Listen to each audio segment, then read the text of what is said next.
రిజర్వేషన్లపై మనతో మాట్లాడడానికి deputy floor leader MLA Payal Shankar Narayana sir మాట్లాడించేటువంటి ప్రయత్నం చేద్దాం.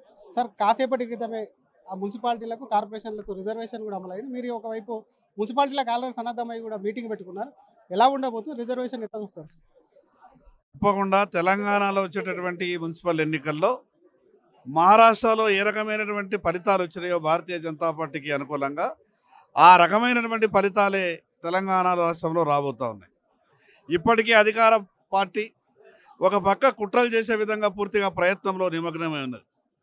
ఒక పక్క మజ్లిస్తో ఒప్పందం, మరో పక్క ప్రతి వార్డులో ముస్లింల ఓట్లు ఉండే విధంగా ఒక ప్రక్రియ చేపట్టి ఒక గందరగోళాన్ని సృష్టించేటటువంటి ప్రయత్నం అధికారంలో ఉన్నటువంటి పార్టీ చేస్తున్నది.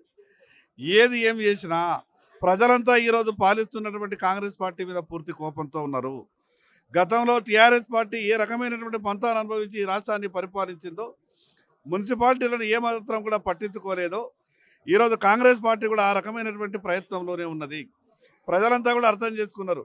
ఈరోజు గ్రామ పంచాయతీలకు కావచ్చు, మున్సిపాలిటీలకు కావచ్చు, కేంద్ర ప్రభుత్వం ఇచ్చే నిధులు తప్పితే రాష్ట్ర ప్రభుత్వం ఏ నిధులు ఇచ్చేటటువంటి పరిస్థితులు లేదు. కాబట్టి భారతీయ జనతా పార్టీ అభ్యర్థులు గెలిపించడానికి ప్రజలంతా కూడా సిద్ధంగా ఉన్నారు. మరొక పక్క 50% బీసీ రిజర్వేషన్ అని, ఎక్కడ కూడా బీసీ 42 అన్నది కూడా రిజర్వేషన్ కేటాయింపులు జరగలేదు. దాన్ని ఎలా చూస్తారు? ఒక బీసీ నేతగా, ఒక ఎమ్మెల్యేగా.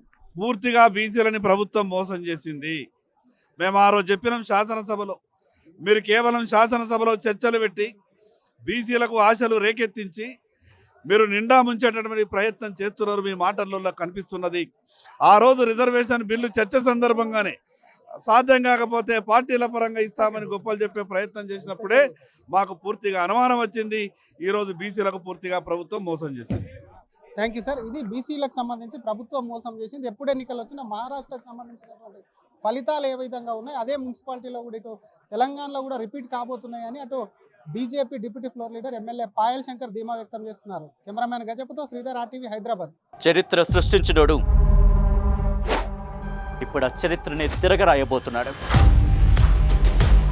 అబద్ధాల గోడల్ని బద్దలు కొట్టి నిజాలను రాగా మీ ముందుంచబోతున్నాడు. నిజమైన వార్తల కోసం వెంటనే డౌన్లోడ్ చేసుకోండి రా యాప్ని.